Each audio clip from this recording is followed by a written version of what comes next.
What's up, guys? This is Keelan Morrissey coming at you with a new episode of Unskripted.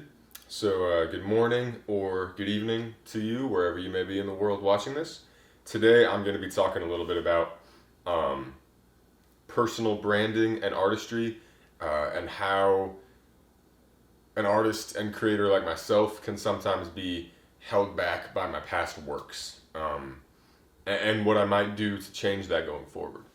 So, in terms of being held back by my past works, this is something that I have,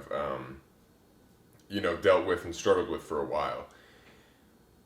When I realize there's a better way to do something, sometimes I then start to dislike the content I've created and the art I've made that isn't like that. So, a really obvious example is when I got this new lens and I realized just how much this one lens could elevate everything I do.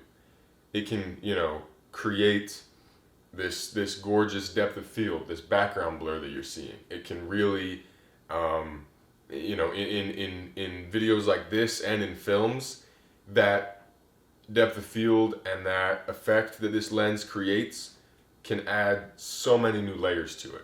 When I was filming recently in the snow using this lens, it made the snow look so beautiful. Like it captured it in a way that no other lens I've ever owned or no other filmmaking device I've ever owned was able to capture it. It really, I don't even know how to explain it. You'll have to see in one of my upcoming films. When you see the snow scenes, you'll know what I'm talking about.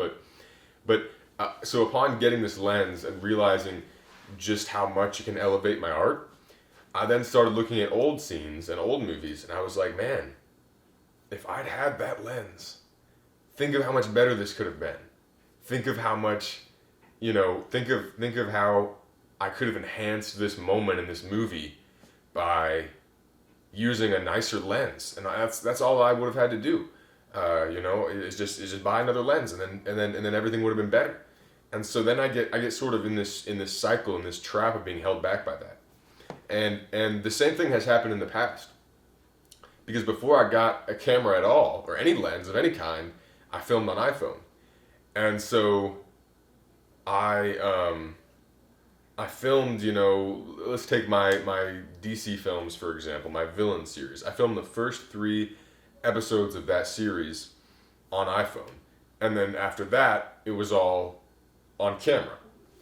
And so I then, after I started filming on camera, I'm like, this is so much better. This is aesthetically so much better. And then I looked back at the old stuff and I was like, darn, I really wish, I could have filmed with what I have now. And so you get stuck in this cycle, like, man, I can't believe I never did color grading. I can't believe that I, never used this kind of music before. And so that I would imagine many artists go through that, of realizing their past work could have been better by simply changing a few simple things that they've now realized. And then you have all these new tools and you have this new expertise, but rather than going full force and implementing it into your new stuff, you're hung up on why you didn't use it in the old stuff, or why you didn't think to use it, or will the new stuff match the aesthetic of the old stuff? And sometimes it's not about equipment. With Keeping It Keelan, my longest running series of talking videos so far, like, I look back at those and I at some of the earlier episodes, or really at a lot of the episodes, and I get frustrated at myself because I had a ridiculously close camera angle, and the reason I had that was because I wanted to achieve this background blur, but I didn't have a lens that was meant for that, so the only way to get any sort of background blur was to really zoom in. And that ended up, the background blur didn't matter, it was way too zoomed in on my face. And so now I look back and I cringe at that. And then also there were certain aspects of the audio that I hadn't yet figured out. And so I look back at my old stuff and realize it could be better with my new stuff. And then that stops me from wanting to create new stuff. And I still do. I mean, I'm creating something now, and I'm filming stuff with this lens, and I'm making new episodes of Keeping It Keelan. But it's this mental roadblock that I think a lot of artists have to overcome. And maybe it's just me. Maybe it's not a common issue. Tell me if you are a creator and you relate to this in any sense. Let me know. Because to me, it is a real struggle, and a lot of it also has to do with personal branding, like I mentioned. Because if 90% of the videos on my channel are done in a way that I no longer think is quality, then people who view those 90% of my videos are going to assume that that is the standard of quality I hold myself to. And it doesn't matter if my latest video is better, if the overwhelming majority of my catalog is done in an inferior way, that's what I might be judged upon. And so that gets in my head. And it's also another thing about that is like, it's also the style of video that I create, right? Because, you know, let's look at my adventure log series, which is a travel vlog series I create. You know, I've done, for the most part, those videos have been 10 to 20 minute documentations of adventures and vacations where I show a lot of different moments. I talk to the camera. I have some songs that play. I do some epic montages. They're really a blend of different video styles that create this sort of short episode, you know, telling about a particular adventure. And so, you know, I've considered changing that in certain ways, because, you know, some YouTubers, some vloggers, whatever you want to call them, are really proficient at creating that kind of video where they show all these intimate moments of a trip or of an adventure or of just a day in their life, and they're really good at capturing those little conversational moments, and they're really, really gifted at talking to the camera as if it's a person. And then some YouTube creators don't do that at all. Some YouTube creators just film 1 to 3 minute epic montages of a place, and they have beautiful music, gorgeously crafted shots that I'm sure they put hours into. You know, they're edited to perfection, and they create this amazing sensation in just that 1 to 3 minute video. And so I'm still trying to decide which of those I like more, or how to properly combine, you know, aesthetic with personality. I'm not sure, because I love that. I love the idea of, you know, being able to encapsulate a whole trip or a whole memory into just a 1 to 3 minute video, and to have every single shot be so carefully crafted, you know, like it's a short film. I love that. But also I love the idea of just, you know, talking to my GoPro, filming stuff on the go, capturing moments with me and my parents or me and my girlfriend, just capturing those little moments and compiling that is also cool.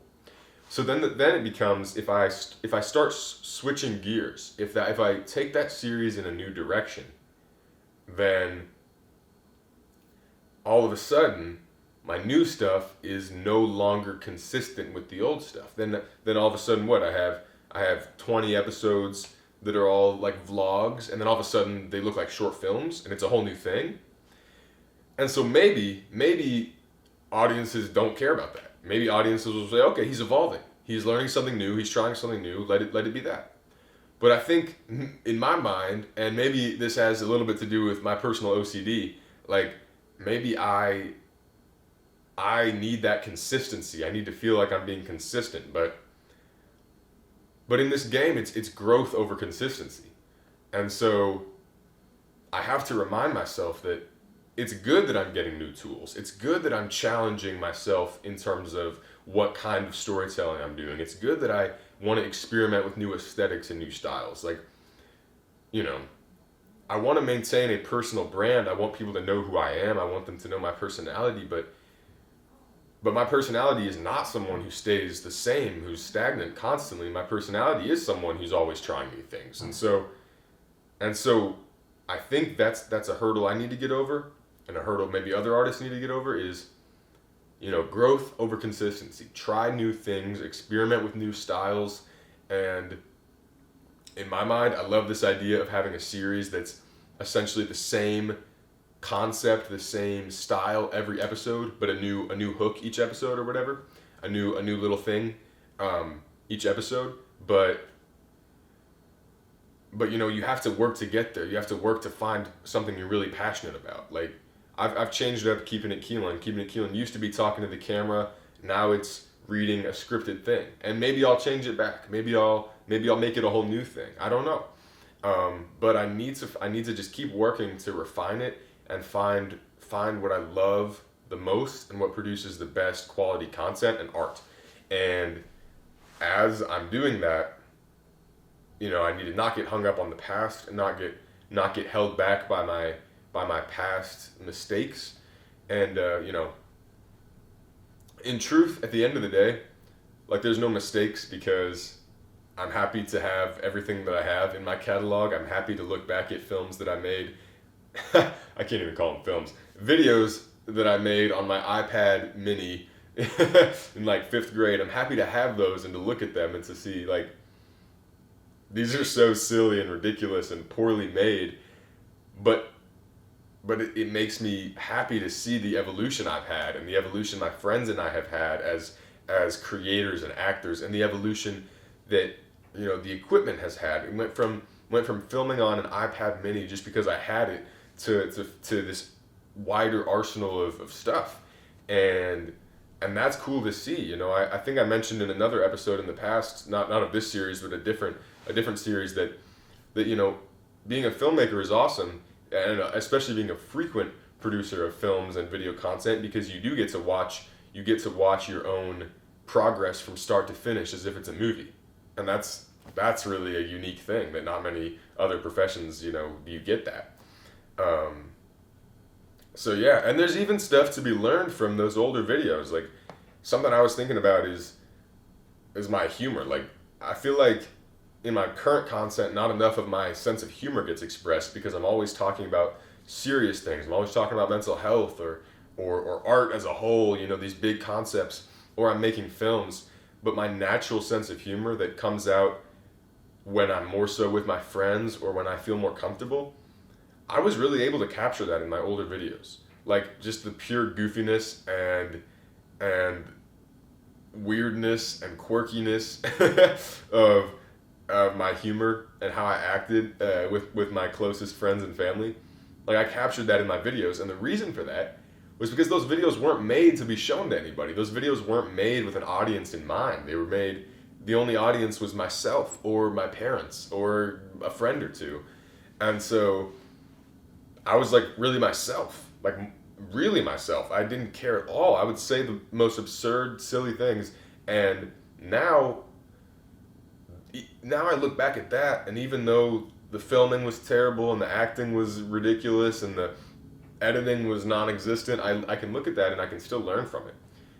And so I think rather than looking at the past and critiquing it, we need to, understand the faults of the past, understand how to move forward and how to grow from it, and then also pull good from the past, because I think there is often good to be found in our older art, because as we evolve and as we progress and we leave things behind, it's important to note what shouldn't be left behind and what should be continued. And so, yeah, I encourage you to take a look at your older art, and especially art that you really enjoyed making, and say, what about this that I really loved making that really brought me, this feeling of passion? What about that can I continue now? How can I relight that flame? And then what about this should be left in the past? What about this should I never do again? And for me, that's a lot. But the important message that I'm telling myself now and that I'm telling you is to just keep making, just keep creating. And Gary Vee, going back to that book, that I've been reading, his Crushing It book, just keep putting out content. That's Gary Vee's whole shtick. Just keep making stuff. Just keep creating. Never stop creating. Put out every piece of content you create, because even if it's bad, if you put out something the next day, it'll be fine. And so I may not be putting out stuff literally every day, but you got to just keep making. You got to just keep making. And so yeah, so my personal brand, is constantly changing. I am currently, trying to decide.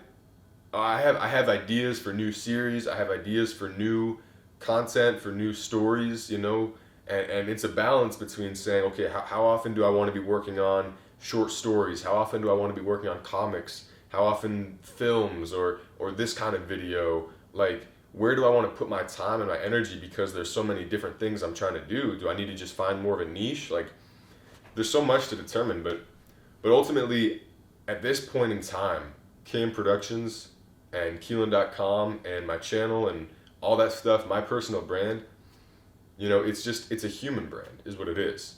It's not just one thing. I'm not just a writer. I'm not just a pop culture enthusiast. I'm not just a toy reviewer. I'm not just a travel vlogger. And nobody is. Some people, that's all they are on their channel, but nobody is that. And so I want to express myself in my entirety. I want to be a human brand, not just not just travel, not just film, but just me. And that's this book that I'm reading by Gary Vee. That's his whole thing is you can just be yourself. You can create a brand, create a company, create a career, create an artistry off of just being yourself, off of doing the things that you would do anyways. And so that's the amazing benefit of this day and age. And so I'm beyond thrilled to live in this time and to get that chance to do that. So there you have it, folks. Thank you for watching this episode of Unskripted. I hope you enjoyed it. I hope you learned something. I hope that you can take some part of what I said and use it to enhance your art or enhance your life in some sense. That's always the goal. So kindly subscribe to Keelan Morrissey if you so please. If you'd like to see more videos like this or more videos like everything else I've mentioned. And I will see you guys another time. Stay happy and healthy. Peace out, y'all.